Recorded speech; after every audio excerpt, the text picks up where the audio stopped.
Noticias de último minuto. Quédate a ver este video hasta el final.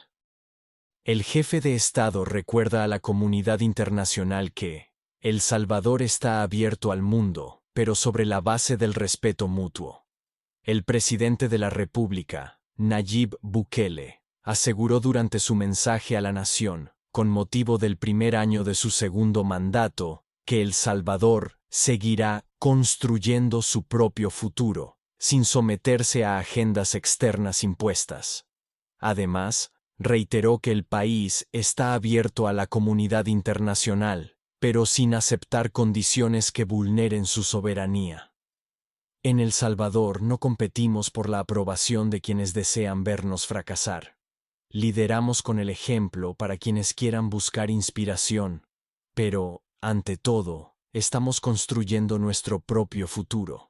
En nuestro propio país, para nuestra propia gente, con nuestros propios métodos, expresó Bukele. No se trata solo de promesas, sino de hechos, y los suyos hablan alto y claro, un país más seguro, más fuerte y con más futuro. Ahora pasaremos con esta información.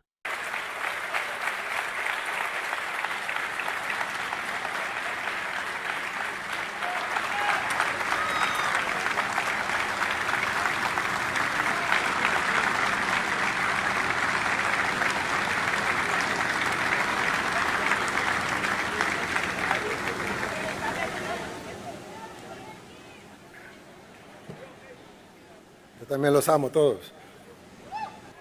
Señor presidente de la Asamblea Legislativa, Ernesto Castro, señoras y señores diputados, señor presidente de la Corte Suprema de Justicia y magistrados de las diferentes salas, señor vicepresidente de la República, Félix Ulloa hijo, mi querida esposa Gabriela, primera dama de la República,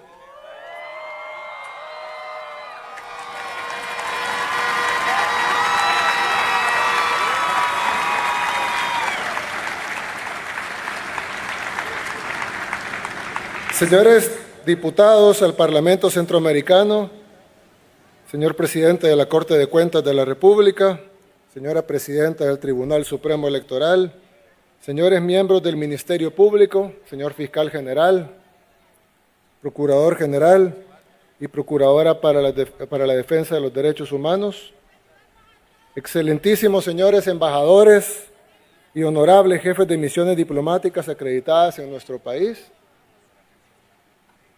señor presidente del Consejo Nacional de la Judicatura, señores miembros del Gabinete de Gobierno, honorables representantes de organismos internacionales, mi querida familia que me acompaña acá, invitados especiales, pueblo salvadoreño.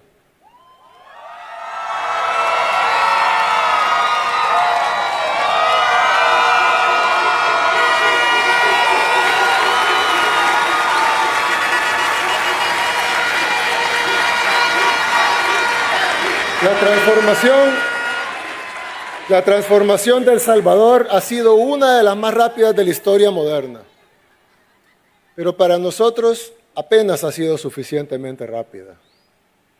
El Salvador de hoy no se parece en nada al que recibimos tras décadas de terror y explotación.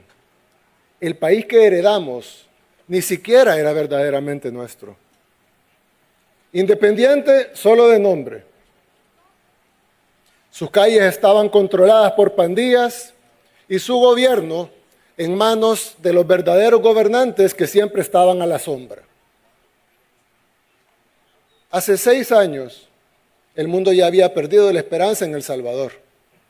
Nos decían que el crimen era parte necesaria, así decían, que el crimen era parte necesaria de nuestra sociedad y que derrotarlo era imposible. Nos daban estudios grandes, proyectos de cómo salvarnos, pero en el fondo nunca creyeron que fuera posible y por eso sus soluciones nunca estuvieron diseñadas para funcionar. El Salvador estaba controlado por personas sin ninguna intención de ayudarnos. Hace 6 años empezamos, nada más, a recuperar nuestro país. Hoy, El Salvador ya no le pertenece a ni los actores extranjeros ni a sus títeres locales. Hoy, El Salvador pertenece al pueblo salvadoreño.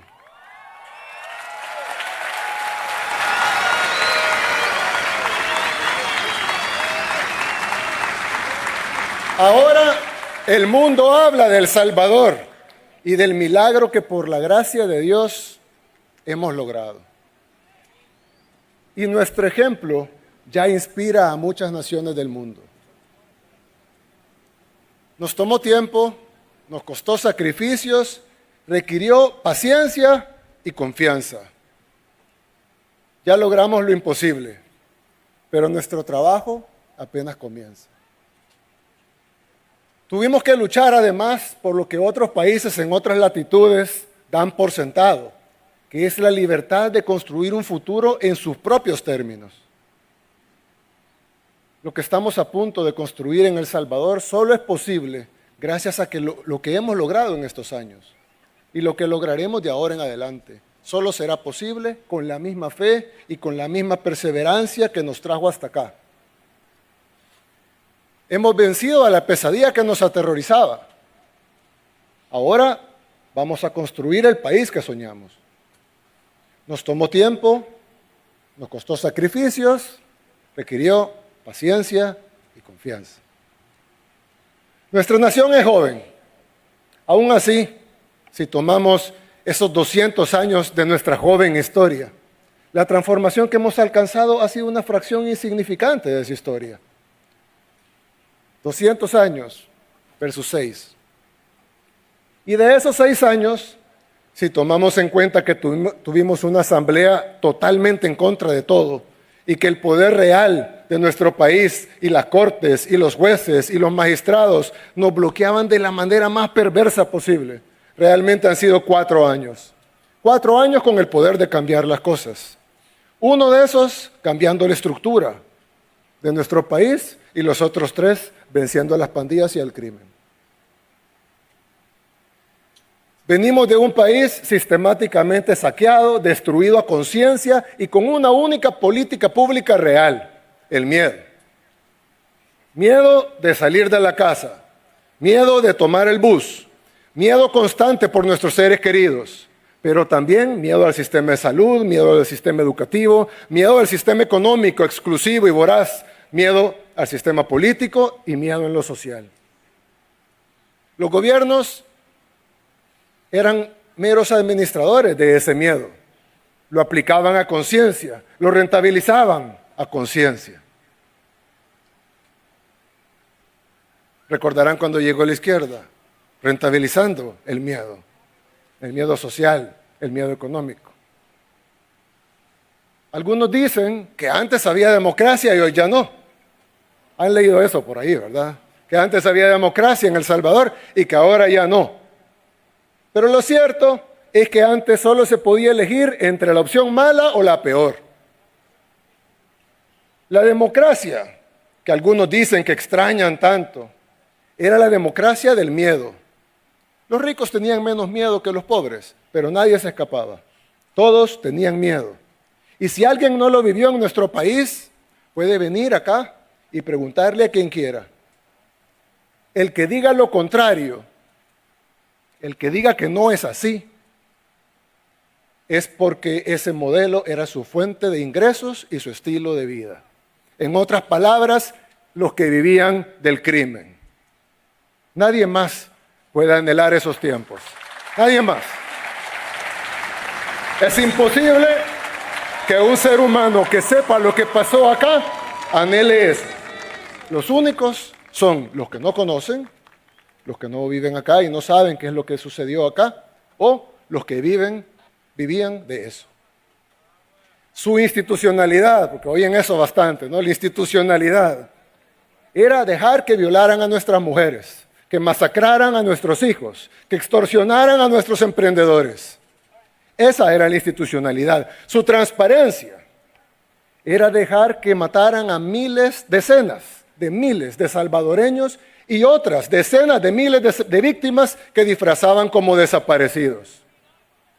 Algunos dicen que las pandillas dejaron 120,000 muertos en El Salvador. Pero si revisamos las cifras de desaparecidos en aquellos entonces versus las cifras de desaparecidos ahora, nos daremos cuenta que la diferencia es tan abismal que realmente un 90% de esos desaparecidos eran homicidios disfrazados. Y que la cifra real de homicidios es de arriba de 200,000 salvadoreños asesinados por las pandillas. 200,000 salvadoreños que deberían estar acá con nosotros, pero que sus vidas fueron truncadas por la falsa paz que nos vendieron. Porque todo se va uniendo, la transparencia, la institucionalidad, la paz, la democracia. La democracia era tener hospitales de lámina podrida, sin mantenimiento, pero preservaban la memoria histórica.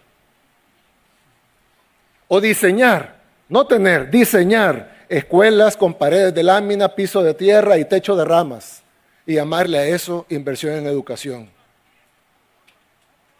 Justo hace unos días estaba viendo el índice de democracia de The Economist. No sé si vieron cómo The Economist, un medio internacional, ha pasado todo el día, cada 3 horas, publicando artículos sobre El Salvador, bien preocupados por El Salvador. Pues ellos publicaron el índice de democracia del mundo, ¿verdad? Y pusieron todos los países del mundo con calificaciones del 0 al 10. 10 es el país más democrático y 0 el menos democrático. A mí me pareció curioso que fueran monarquías hereditarias las más democráticas, según ese índice de The Economist. Yo no tengo ningún problema con las monarquías, ninguno.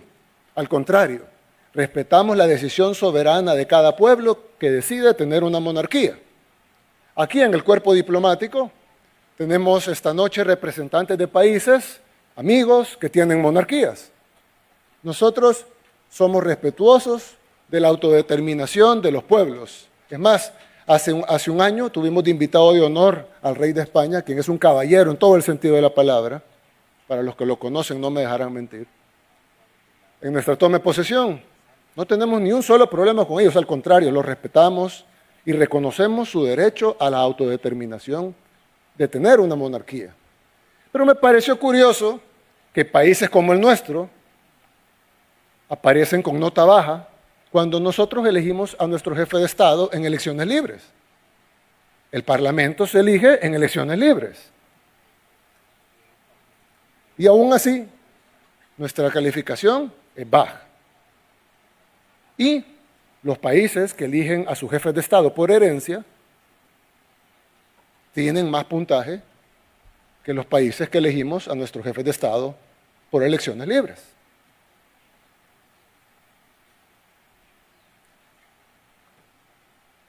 ¿Cómo es posible eso?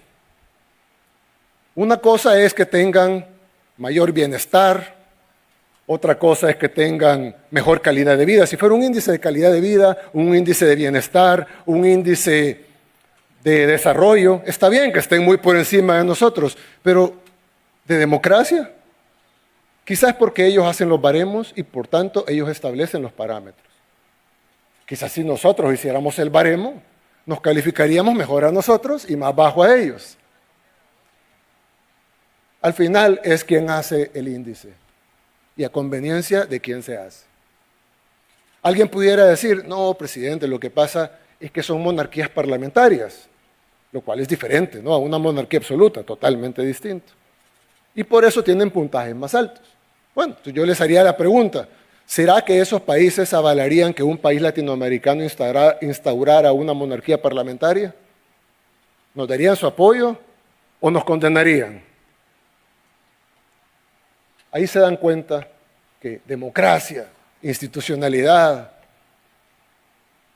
transparencia, derechos humanos, Estado de Derecho, suenan bien, son grandes ideales en realidad, pero son términos que en la realidad solo se usan para mantenernos sometidos. Usted no cumplió el índice de transparencia, usted no cumplió el índice de democracia, usted no cumplió el índice de derechos humanos, así estemos cumpliéndolo más que ellos. A los que manejan estas grandes agendas globalistas no les interesa ni la democracia ni nada de los otros términos. Ellos ni siquiera son democráticos. No les interesa el Estado de Derecho. No les interesan los derechos humanos ni la transparencia. Pero sí les interesa instrumentalizar esos términos. Les interesa que nuestros países vivan de acuerdo a sus reglas. Reglas que además ellos no siguen. Un país monárquico, con alto índice de democracia. Les podría creer, como les dije, mejor calidad de vida, más desarrollo, más bienestar, etc. Pero no más democracia. Lo que pasa es que las definiciones se adaptan dependiendo de quién se está hablando.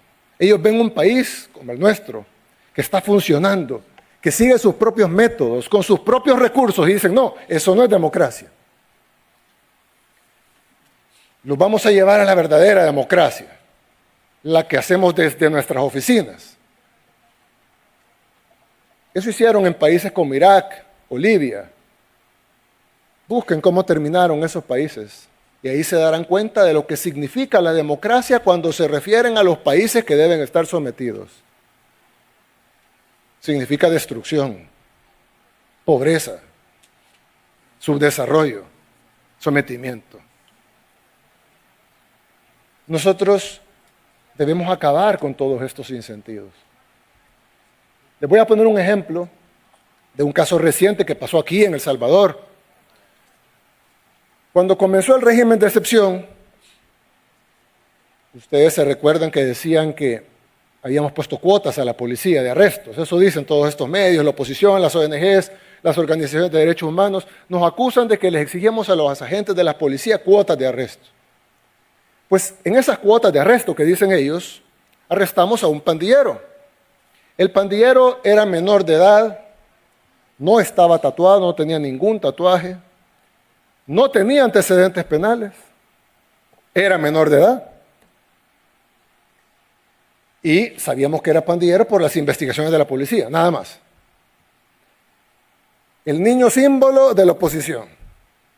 Menor de edad, joven, no tiene tatuajes, no tiene antecedentes. Pues bueno, nuestro sistema judicial, aún en reforma, decidió darle 2 años de detención en una correccional de menores. Lo pusieron 2 años, como fue capturado al inicio del régimen de excepción en el 2022, salió libre en el 2024.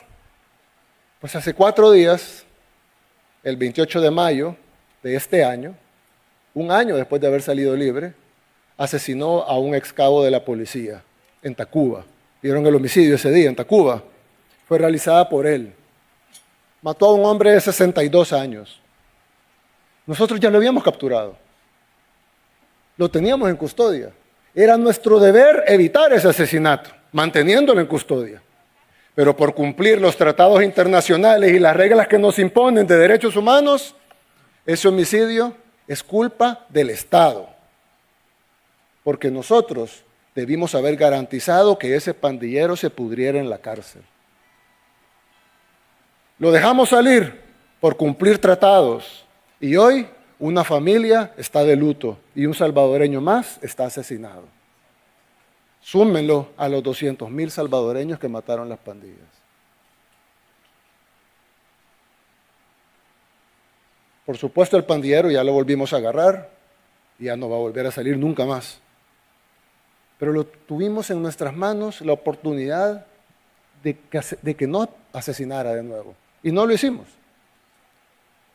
Por eso es que lo que ellos, los supuestos defensores de la democracia y el Estado de Derecho, lo que realmente quieren es que seamos incapaces de castigar a los asesinos en nombre de un supuesto ideal de derechos humanos que no es más que los derechos de los delincuentes, porque si fuera derechos humanos estuvieran viendo por los derechos humanos del cabo en Tacuba, el señor de 62 años que fue asesinado y de su familia que está de luto. Nadie ve por los derechos humanos de ellos. El sistema internacional nos obligó a velar por los derechos humanos del criminal que salió a matar. En la vida real, perdonar al criminal es condenar a las víctimas. Sigan gritando, libérenlos ya. Ya los escuchamos y ya sabemos el resultado de eso. Que regrese la muerte, que regrese el caos, que regrese el miedo. Y no vamos a permitir nada de eso.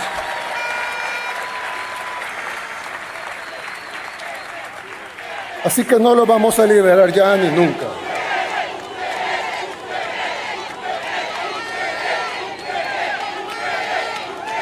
Tristemente, somos testigos de cómo países hermanos nuestros todavía creen en estos organismos internacionales, todavía creen en estos tratados que supuestamente es para ayudarnos a nuestros derechos humanos.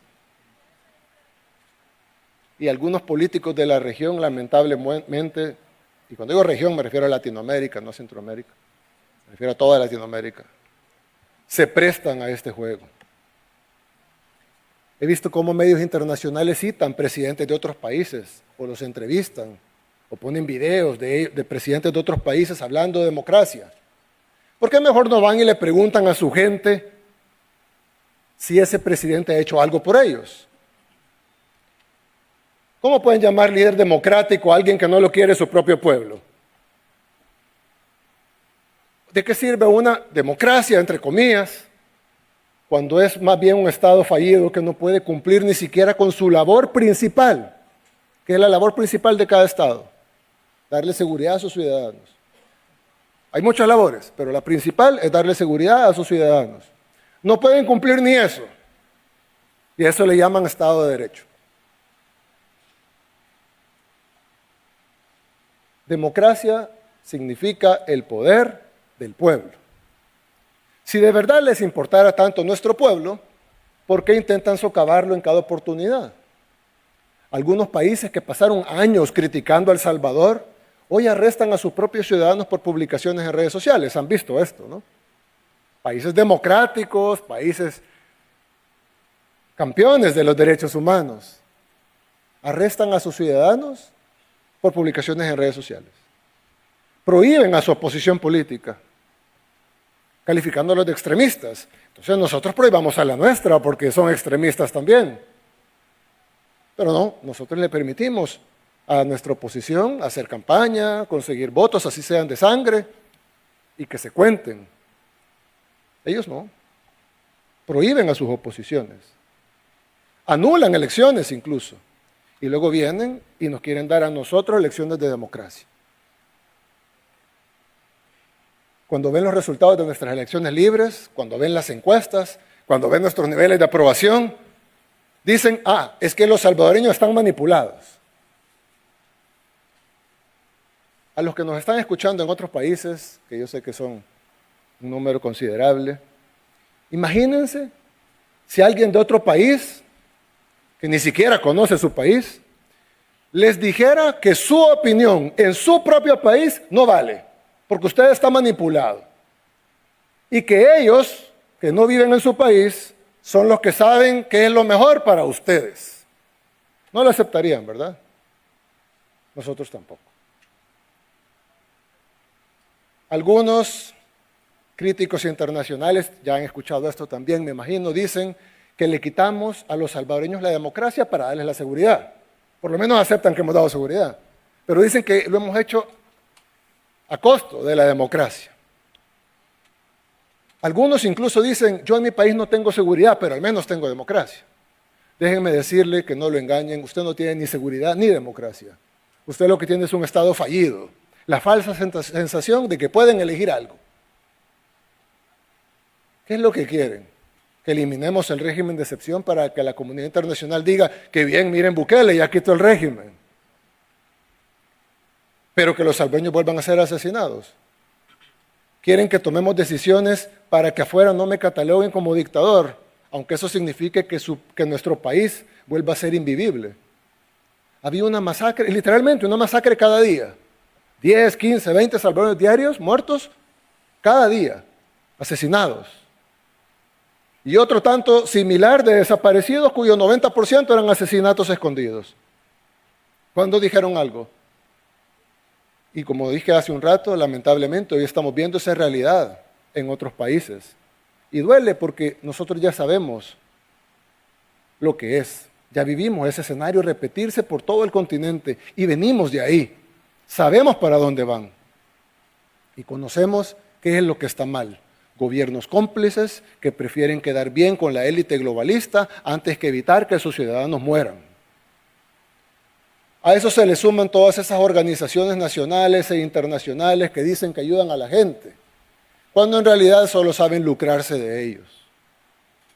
Por eso, hace unos días, esta Asamblea Legislativa aprobó la Ley de Agentes Extranjeros. Es una ley para proteger la cooperación internacional, para asegurarnos que esos fondos que vienen del extranjero y que dicen ser para proyectos sociales sean realmente para eso, para ayudar a la gente. La mayoría de países desarrollados prohíbe la injerencia extranjera. Nosotros permitimos la injerencia extranjera. Solo les pedimos que paguen impuestos igual que todos. Sinceramente, yo, como persona, creo que es un error que permitamos la injerencia extranjera. Creo que no deberíamos hacerlo.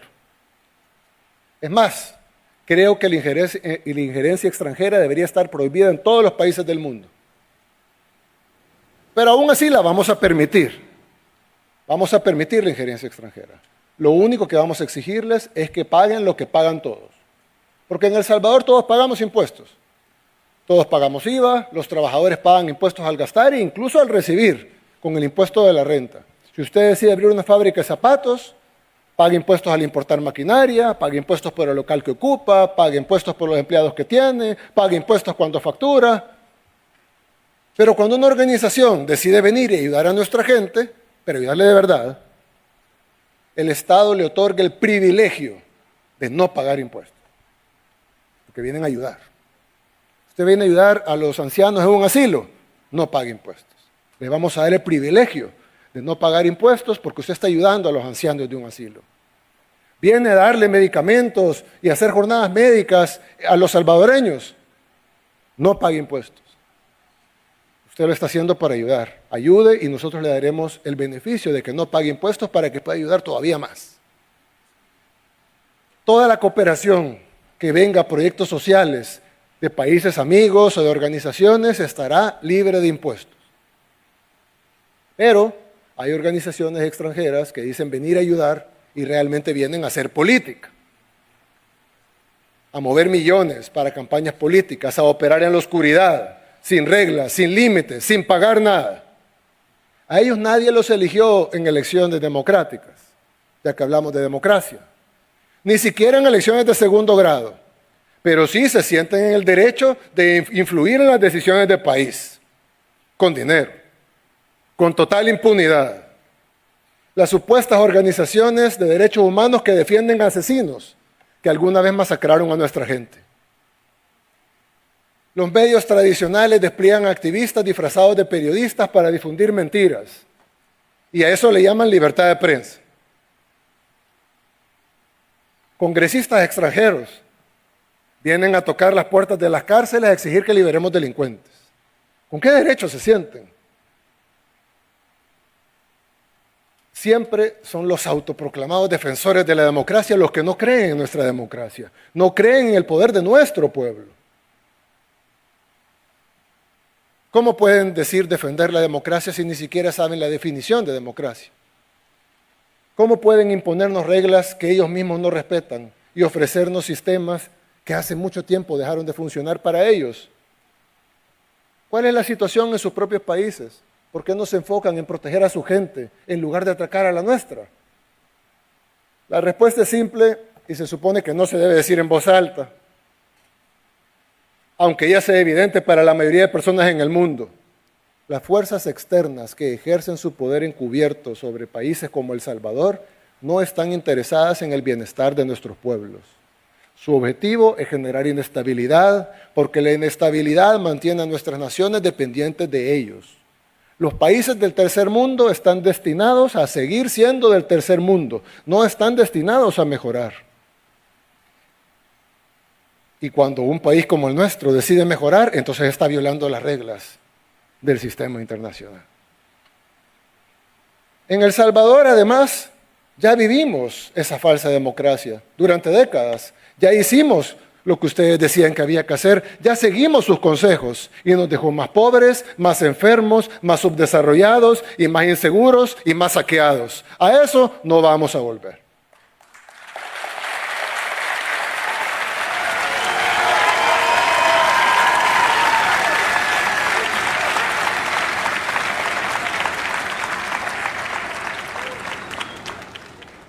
El Salvador ha dado un ejemplo a otros países como el nuestro, que ninguna nación, por grave que sea su situación, nosotros no éramos un país peligroso, nosotros éramos el país más peligroso del mundo. No hay ninguna situación, por grave que sea, que obligue a una nación a resignarse al sufrimiento eterno. Ese ejemplo debería ser motivo de celebración, pero no. A esos que quieren mantener a nuestras naciones pequeñas dominadas les aterra un efecto dominó global. Y lo dicen en sus medios.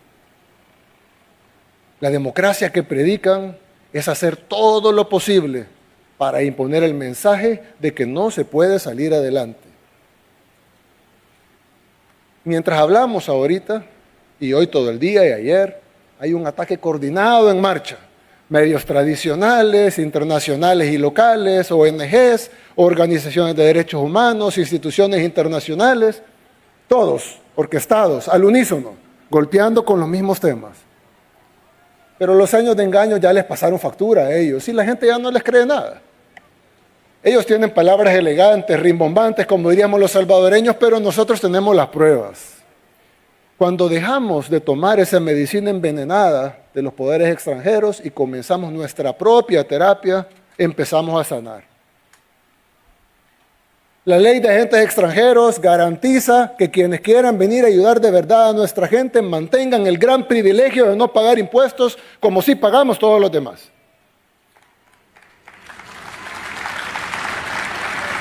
Pero también garantiza que quienes vengan a velar por intereses políticos al menos paguen sus obligaciones tributarias como todos los demás.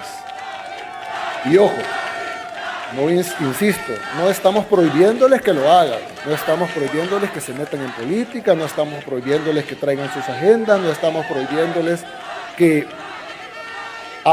tengan injerencia en nuestro país, simplemente estamos pidiendo que se anoten y que paguen impuestos como cualquier empresa de cualquier cosa. Y además de pagar impuestos, les decimos tengan decencia y dejen de mentirle descaradamente al pueblo salvadoreño. Solo miren algunas de las mentiras que están diciendo con el apoyo y patrocinio de organizaciones extranjeras y amplificadas por supuestos periodistas y medios independientes. Y luego Open Society. Pese a los resultados extraordinarios, han mentido todo lo que han querido sobre nuestras medidas de seguridad. Nos han llamado de todo. A mí en lo personal me han dicho dictador en todos los medios que han querido y podido. Desde los panfletos salvadoreños hasta los panfletos internacionales, los más prestigiosos. ¿Saben qué? Me tienen sin cuidado que me llamen dictador.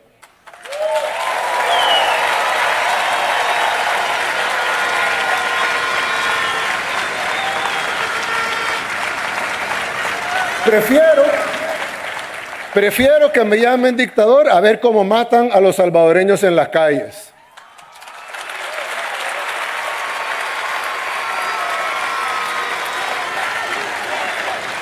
Prefiero estos momentos cuando agarro el celular y veo dictador, dictador, dictador, dictador en las noticias y no ver asesinato, asesinato, asesinato, asesinato, asesinato.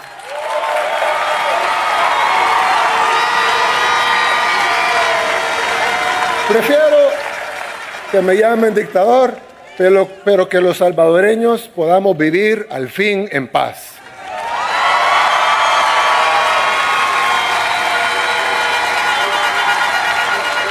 Que se queden ellos discutiendo su semántica y nosotros vamos a seguir enfocados en buscar resultados. Y contrario a las mentiras que ellos difunden día y noche, tenemos más resultados que cualquier otro gobierno en toda nuestra historia.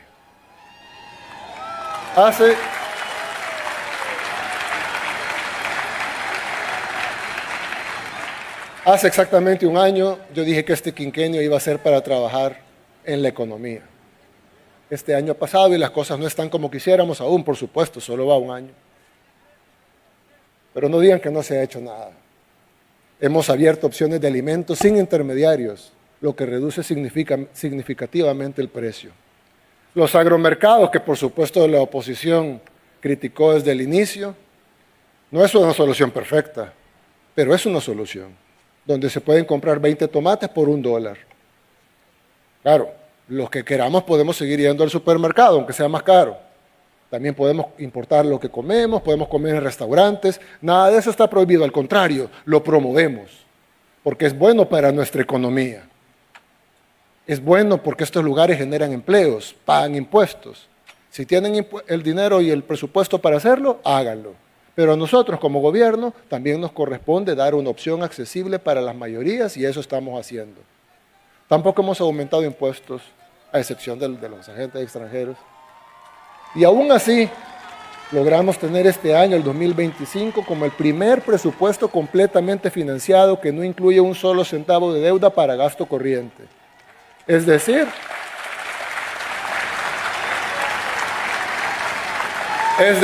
incluye la totalidad de gastos sin necesidad de financiamiento adicional. Y así como estamos haciendo eficientes los recursos, estamos trabajando también de la mano con organismos internacionales, con países, con bancos extranjeros, con los que hemos establecido una relación de respeto mutuo. Porque nosotros no queremos ser un país aislado. Nosotros queremos trabajar con nuestros amigos en el exterior. Yo se lo dije hace años, que estamos listos, las puertas están abiertas de par en par. Queremos ser amigos, queremos ser socios, queremos ser aliados. Lo que no queremos ser es sus lacayos. Por ejemplo, el Banco Mundial, el Banco Interamericano de Desarrollo nos ha apoyado en muchísimos proyectos. Recientemente, incluso con la construcción de escuelas, que estamos haciendo 2 diarias. El CAF está tan comprometido con apoyarnos que ya se están inaugurando sus instalaciones aquí en El Salvador. Tenemos relaciones comerciales con la mayoría de países del mundo. Es más, primero, no sé si escuchaban a la oposición decir que nos habíamos vendido a China. Se vendieron a los chinos. Porque habían unas tiendas de venta de productos chinos en el centro. Se vendieron a los chinos. Y luego, cuando fuimos a la Casa Blanca a reunirnos con el presidente Trump, se vendieron a los gringos. ¿Cómo es eso? Nos vendimos a China y a Estados Unidos al mismo tiempo. Y ninguno de los dos protestó. Una de dos, o somos los mejores diplomáticos del mundo, o es mentira, no nos hemos vendido a nadie. Y más recientemente, como una prueba de que tenemos dignidad, pero no estamos cerrados a la cooperación internacional, y estamos abiertos con las puertas de par en par para cualquiera que nos quiera acompañar en este camino, firmamos un acuerdo sin precedentes con quien no ha sido nuestro amigo necesariamente, pero firmamos un acuerdo que es de mutuo beneficio con el Fondo Monetario Internacional. Y ellos mismos evaluaron hace poco, hace una semana creo, o 2, y dijeron que superamos con creces todo lo que esperaban de nosotros.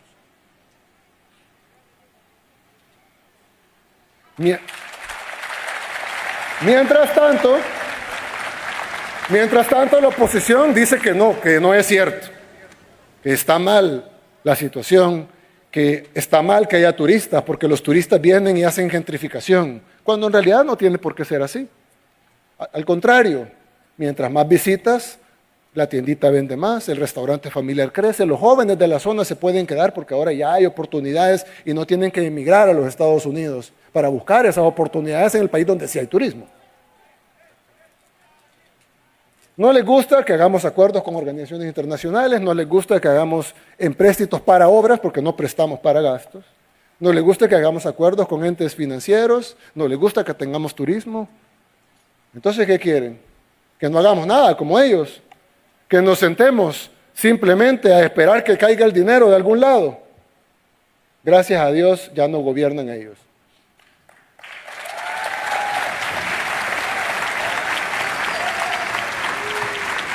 Lo mismo ocurrió con la educación. Mintieron todo lo que quisieron, dijeron que no invertiríamos en eso porque lo que queríamos es que el pueblo fuera dócil y manejable. Pero la realidad es que en el quinquenio del profesor se invirtieron promedio solo 948 millones de dólares en educación. Y en nuestro quinquenio se invirtieron 1.411 millones de dólares por año. Nadie en toda la historia de El Salvador ha invertido en educación como ha invertido este gobierno. En computadoras, en tablets para primera infancia, que mi esposa Gabriela ha coordinado hasta el software que llevan, en infraestructura, en decenas de miles de becas. Con mi amigo Alejandro Goodman tenemos un programa de decenas de miles de becas, estudios superiores para jóvenes, etcétera. Claro, si queremos comparar nuestro sistema educativo con el de Suiza, salimos perdiendo. Claro. Pero si comparamos con El Salvador, con El Salvador de antes, estamos mucho mejor y seguimos mejorando cada día.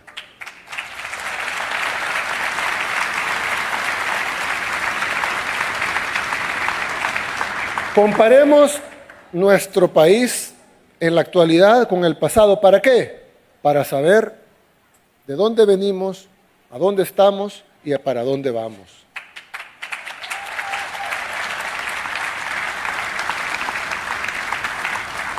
Otro ejemplo es el Hospital Rosales. Dijeron que nunca lo íbamos a hacer, que era un render, que era mentira. Hubiéramos querido entregarlo hace mucho y lastimosamente no pudimos. Pero pronto vamos a dejar un nuevo Hospital Rosales listo para servir a los salvadoreños con infraestructura de primera, pero también con equipo tecnológico moderno y todo lo necesario para atender a nuestra gente, con la calidad de cualquier hospital privado o mejor.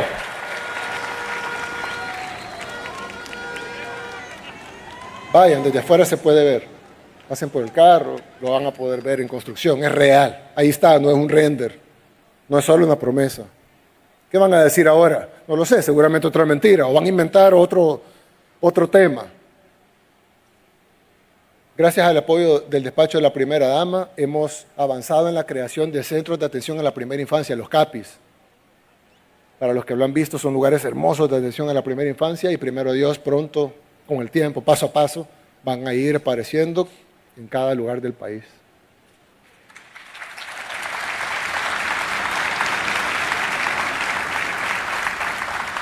También con el despacho de la primera dama hemos trabajado en la ampliación de la oferta cultural y educativa dirigida no solo a la primera infancia, sino a todo el país. Hay cerca de 2.000 estudiantes en nuestra Escuela Nacional de Música inscritos.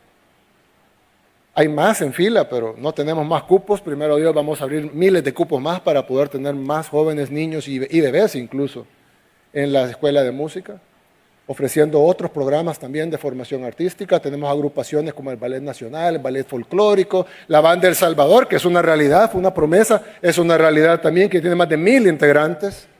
Los que la han visto, es un orgullo para nuestro país. Hemos intervenido varias áreas de emergencia pediátrica y continúa la modernización de los espacios materno-infantiles. Falta mucho, sí, pero comparemos de dónde venimos, sepamos de dónde venimos, a dónde estamos, falta, pero también sepamos para dónde vamos.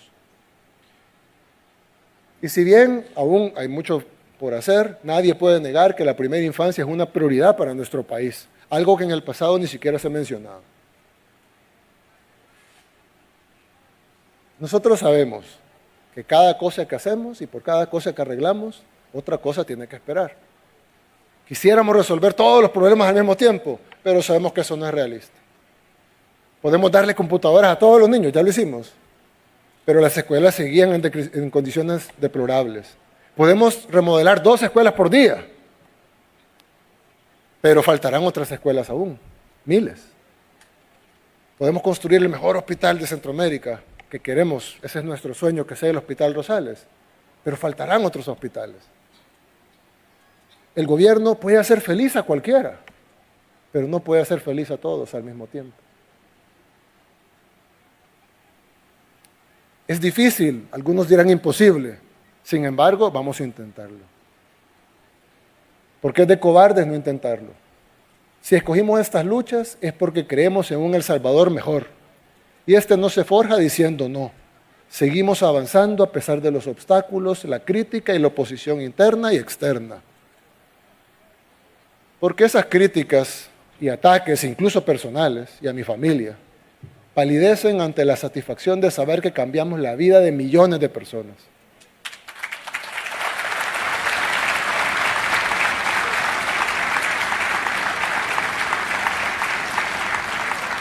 Hoy estamos viviendo una transformación profunda, pero también enfrentamos un momento delicado.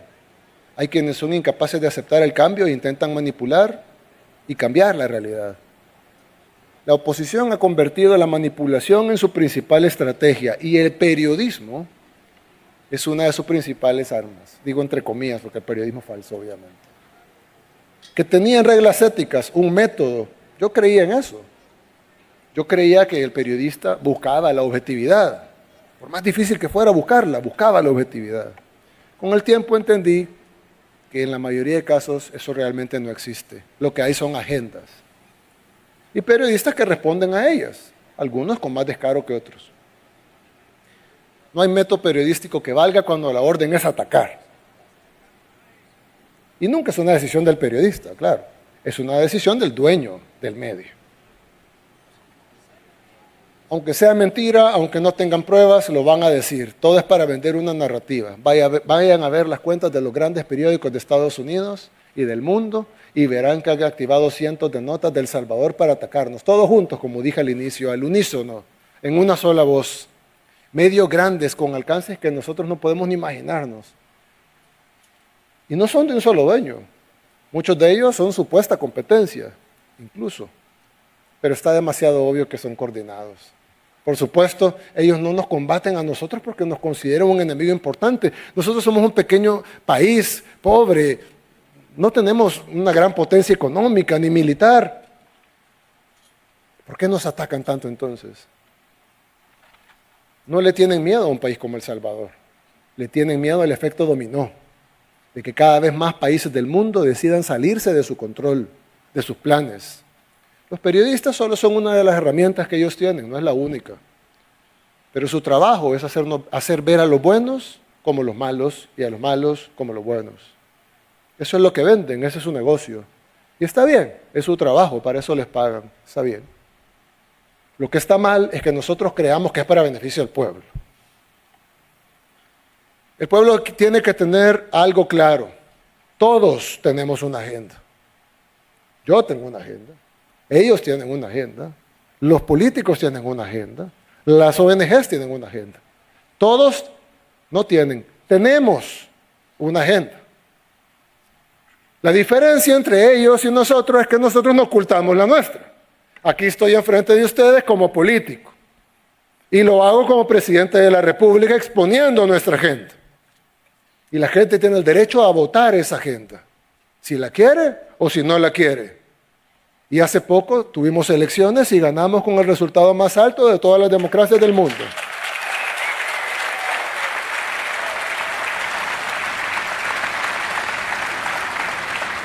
Sin embargo, muchos de ellos sí esconden su agenda. De hecho, dicen que son independientes, aunque digo Open Society abajo. Se esconden detrás de supuestas causas, tratando de proyectar y rentabilizar las necesidades del pueblo. Y reciben millones cada año para vender miseria y propagar violencia. Así como algunas ONGs se venden como defensoras de derechos humanos y en realidad se dedican al activismo político y lo hemos visto recientemente. Todas son herramientas para las agendas. Y ni los periodistas ni las ONGs, herramientas de agendas, están prohibidas en nuestro país. Son libres de publicar sus panfletos, son libres de decir sus mentiras. En otros países lo prohíben. Muchos países desarrollados prohíben lo que llaman desinformación. En Europa muchos países tienen prohibido en su ley la desinformación. Nosotros no. Nosotros, tal vez equivocadamente, permitimos la desinformación. Ellos son libres de hacer y publicar, pero por lo menos que lo llamen por su nombre. Si deciden hacer activismo político y negocio, que lo llamen así. Ellos no son periodistas, son activistas políticos que están haciendo negocio. Ellos no son ONGs, son activistas políticos que están haciendo negocio. Dicen que pactamos con pandillas. ¿Qué pacto es ese? ¿En serio van a pactar que atrapemos a los 70,000 pandilleros de este país? ¿Alguien puede creer que eso es real? ¿Alguien cree en eso? El mismo día que salió el reportaje les abrimos las puertas de las cárceles porque dijeron que los pandilleros los habíamos separado, que ya no estaban revueltos. Eso fue hace un par de años. Y ellos mismos dijeron, si el régimen quiere demostrar que hemos mentido, que abran las cárceles.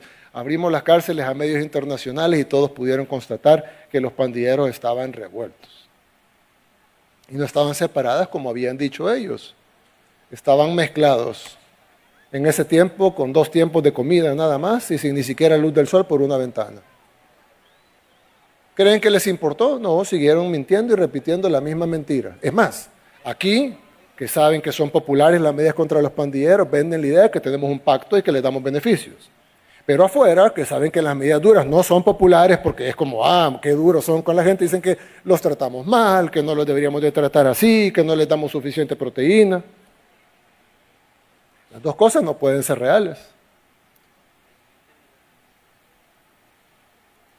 Dicen que encarcelamos defensores de derechos humanos,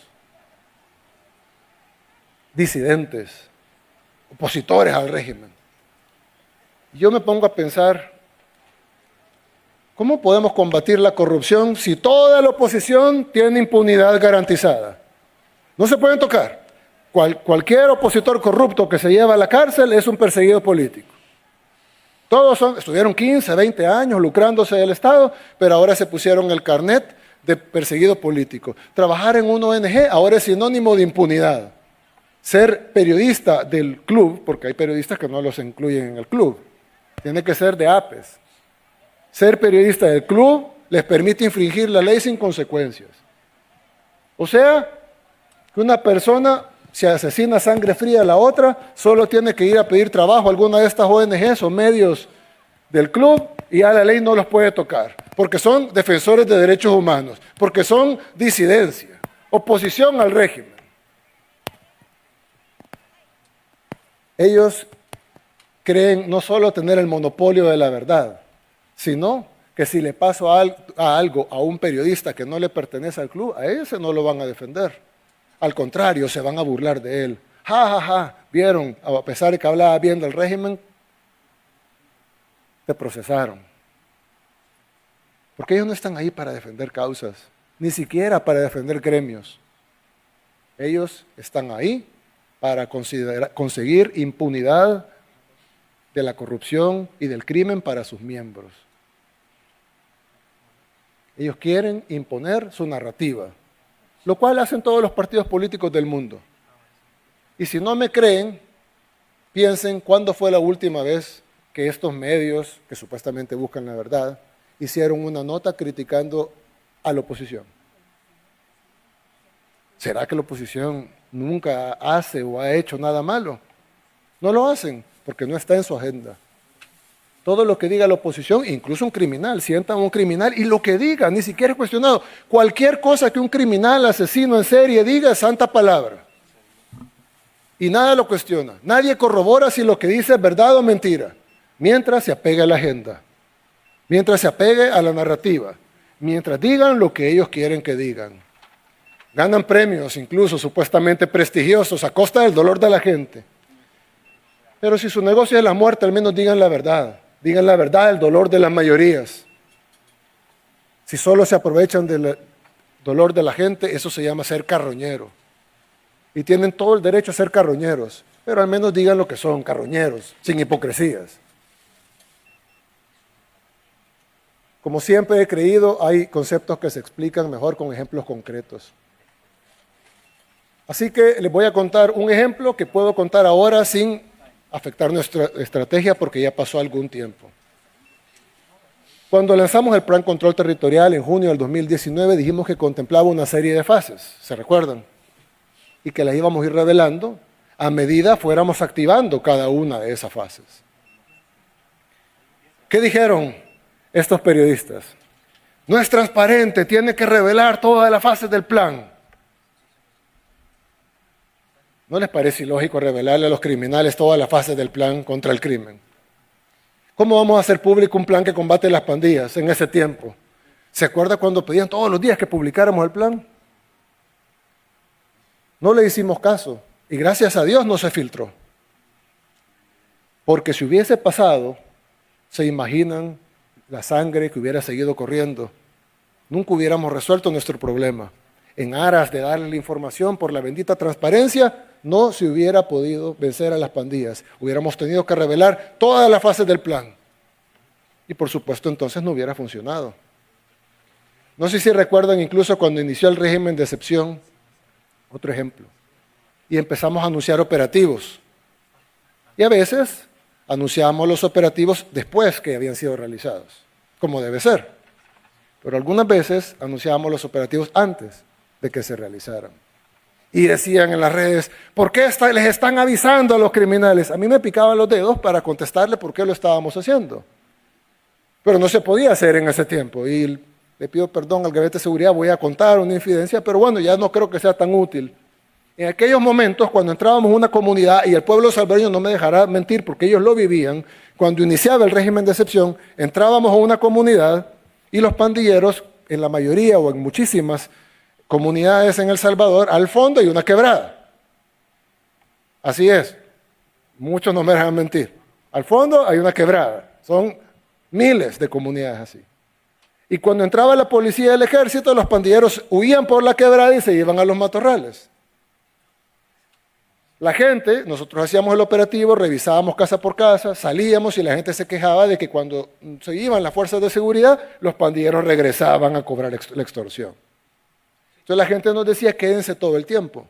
Pero por supuesto no nos podíamos quedar todo el tiempo en el 100% de comunidades.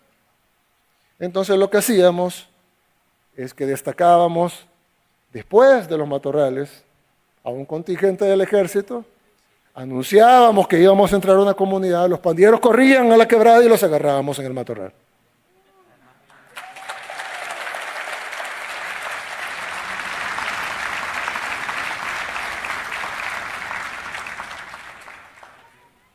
Hoy se los conté. Pero en ese tiempo no se podía, porque hay cosas que se pueden decir en un momento y hay cosas que tienen que esperar.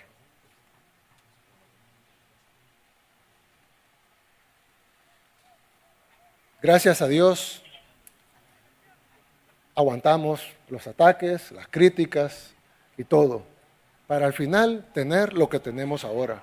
Y lo vamos a seguir haciendo en los demás temas, porque nosotros no hacemos lo que ellos quieren, sino lo que el pueblo desea y necesita.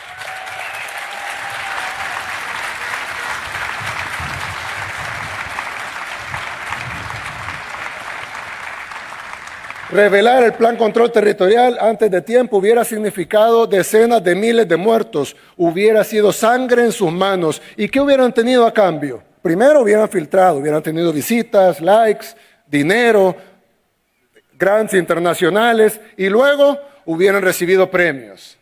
Y hubieran publicado las claves de por qué falló el plan de El Salvador. Un estudio de fulano de tal.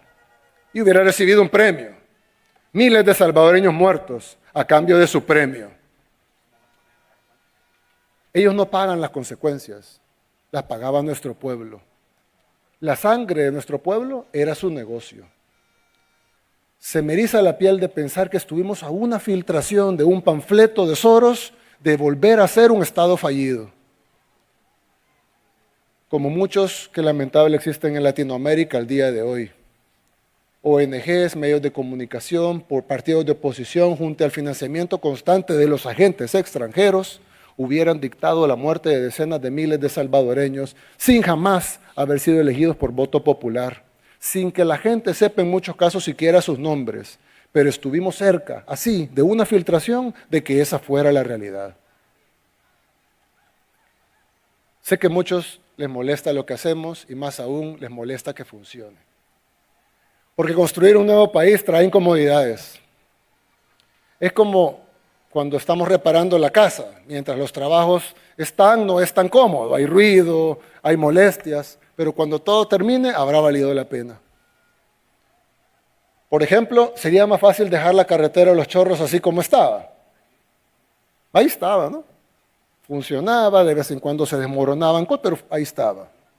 No, decidimos En lugar de ir a gastar decenas de millones de dólares en no hacer nada o ponerle parches, decidimos hacer el proyecto vial más grande de Centroamérica, que son 3 etapas. Una de ellas, no es como dice la oposición ahora que le hemos quitado, es un viaducto de 1 kilómetro de largo, que será el puente más grande en la historia de nuestro país. Actualmente el puente más largo que tenemos es el de Camino Sur City, que tiene 300 metros. El próximo puente más largo será el puente de la Echadura, que lo estamos construyendo, que tiene 400 metros. Pero el próximo puente más largo será el de Los Chorros, que tendrá 1 kilómetro. Vamos a ampliar ese viaducto a 8 carriles, el viaducto Francisco Morazán, que será el puente más largo del país, y lo conectaremos con 3 etapas que harán el proyecto vial más grande en la historia de El Salvador, de 400 millones de dólares, para solucionar una arteria que ha sido un problema desde, para los que conocen la historia de ese camino, de hace 500 años. Literalmente cortando una montaña que es 25 veces más grande que 25 veces el tamaño del monumento del Salvador del mundo, más alto. Y son 25 taludes. Es una obra que ningún otro gobierno se atrevió a ejecutar. Y pronto lo vamos a terminar. Bueno, dará un par de años, pero es pronto si lo vemos en toda la historia de nuestro país. Y será el proyecto de ampliación vial más grande de toda Centroamérica. Son algunos meses de molestias, pero luego van a ser décadas de beneficios para los que transitan a diario por ahí.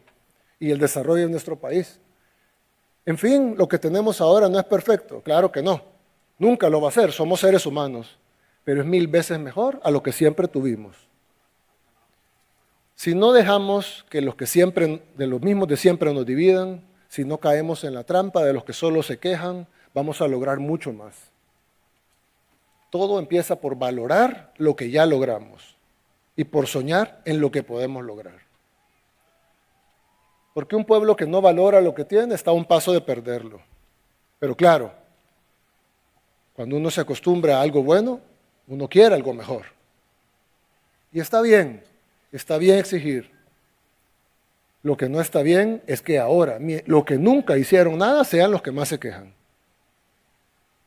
Incluso ahora, con las cosas que sí están funcionando, algunas personas piensan que los cambios que hemos logrado y seguimos haciendo son fáciles o que cualquiera los pudo haber hecho. Bueno, los expertos en pandillas dijeron que las maras eran un mal necesario, imposible de quitar, que requeriría varias generaciones de salvadoreños poderlo quitar. Como siempre digo, gracias a Dios no les hicimos caso.